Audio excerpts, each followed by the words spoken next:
Postseason for Nikola Jokic. How about that? And with that, we are on SportsCenter, and we are three. John Anderson, zoom ahead, and look, Tim Legler is here, right in studio. All right. Did you bring the Larry Bird, Magic Johnson photo? I did. I forgot the photo. No, I should have that right here on the desk next Listen, to me. I helped you out. I think it's back here somewhere. We got to find it. Do we have it? I thought we had it. We got to find it. Oh, there it is. Look what it is. Just for you. Oh, now I feel more Now, comfortable. just Now like I'm your at living home. room. I should have sweats on, though. Now you're ready to go. Right. Let's start early. What did you love about this ball game? Because it was really entertaining. How entertaining was this? I just thought Denver's readiness at the start was something the Lakers weren't quite ready for, and they, as a result, had to play from behind the entire game. They made a great run in the fourth, made some adjustments. Game 2 is going to be very interesting because the Lakers definitely solved some things later in the game offensively, but it's the way Denver started the game for me. That was the story. You can't play a better opening 12 minutes than Denver played in this game. As Jokic left the court, he pointed to his ring finger. I don't think he's talking about getting married. He's talking about getting that first ring. Now, we should mention that Anthony Davis already has one. I don't want to get AD lost in everything that happened tonight with Jokic's triple-double. He had 40. Everybody was talking about Jokic, AD. What did you see there in a losing effort for a guy that is under the microscope big time this postseason? He was sensational the entire game, particularly offensively. But what he has to do and the amount of responsibilities he has in this series, because he's got to guard Jokic one-on-one in certain situations. When he arrives in the building, is he there to do damage? He was there to do damage. Unfortunately, Jokic was too, and he had a lot of help. His supporting cast played great tonight. Yeah, let's talk about them on offense because 55% shooting, 15 of 32 from three. All of those is good. Out-rebounded by 17, very few turnovers. Where was it that they were efficient and they got over on the Lakers? Three ways the Lakers had a big-time problem guarding this team. And you're going to see this throughout the series because this is Denver's bread and butter. So let's get right to them. The first was score after score opportunities. And this is what I was talking about, pace. This is first half. So the Lakers actually score in this possession. Should feel pretty good about yourself. But also, when the ball goes through the net, there is zero excuse why everybody on this team is not sprinting back. And ironically, one guy does. The oldest guy on the floor. Watch LeBron James. He gets into it, takes off to get back in transition. Unfortunately, he's got three teammates lingering in the backcourt. No reason why all three of these Lakers are not sprinting back, because that's how you have to play Denver. Doesn't happen. So as a result, as this ball gets advanced, you see Bruce Brown come across half court. He's just surveying what's going on right now. Dennis Schroeder doesn't even know where the ball is. Anthony Davis is very concerned about Jokic, so he's lifted and he's their rim protector. And then you got the two guys on the back line guarding shooters.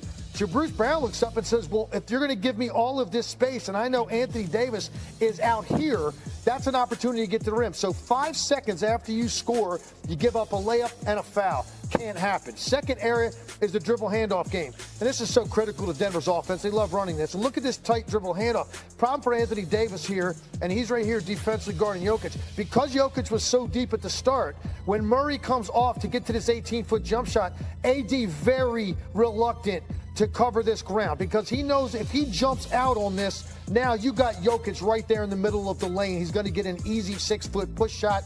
AD stays back.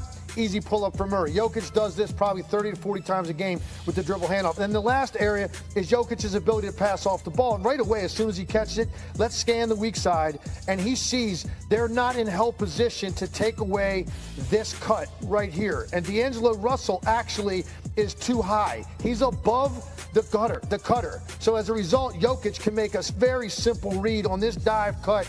He's going to go ahead, hit right here for a layup. So the three areas that are so difficult to defend against Denver, their initial surge up the floor, particularly after you score. And that's something that Darvin Ham's going to look at that tape in the first half and realize right away there's 10 to 12 points we can take away if we just sprint back. And then the dribble handoff game, and then the weak side cutting action where Jokic can beat you as a passer. You just mentioned Darvin Ham. He's at the podium. The Lakers are in a playoff hole in the Western Conference Finals. Well, just, pivoting within the game, making a slight adjustment. Wanted to take A off as being the initial line of defense, and hopefully, Rui could turn him, make him go east-west a little bit more.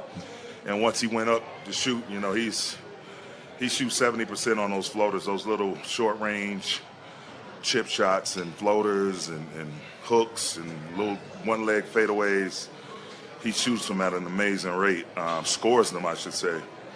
So just the idea was just to get A behind him a little bit and have A as that big, long arm just ready to contest over the top of Rui. And so it was good for us in some segments, and we were able to, after a tough first half, giving up 72 points, claw our way back into it. I think the closest we got was within 3, but hats off to them. They came out, they defended their home floor. A lot of long rebounds. We gave them way too many second chance points, offensive rebounding opportunities, and 50-50 balls for that matter. That we got to be better in transition, and we can't foul them. We got to be more disciplined, showing our hands when we're guarding the ball and guarding those guys around the rim, in the post, and whatnot. I know it's standard, but they made almost 50% from three-point tonight.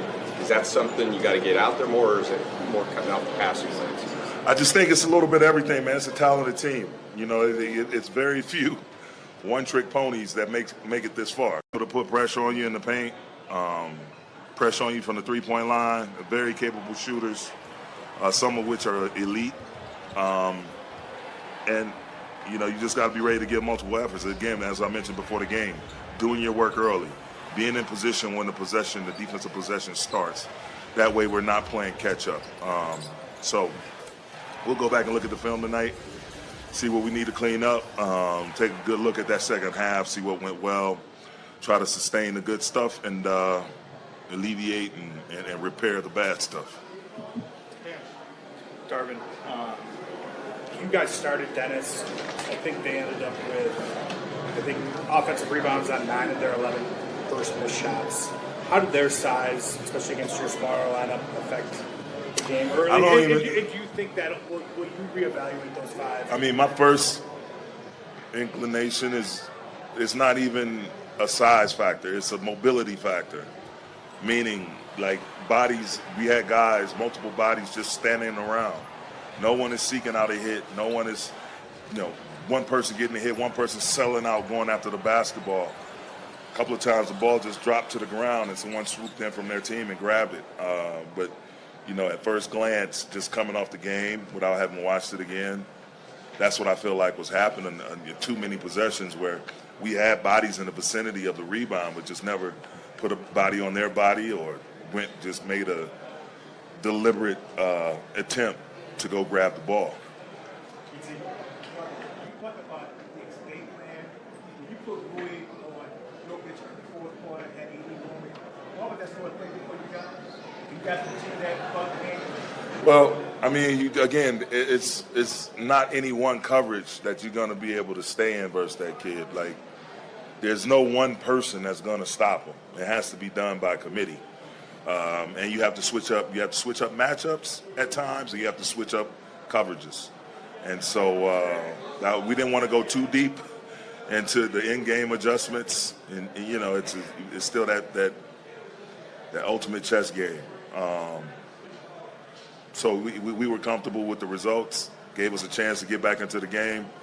And it's one of the things we know if we need to go back to it, it's there. But along with several other things that we didn't unveil tonight.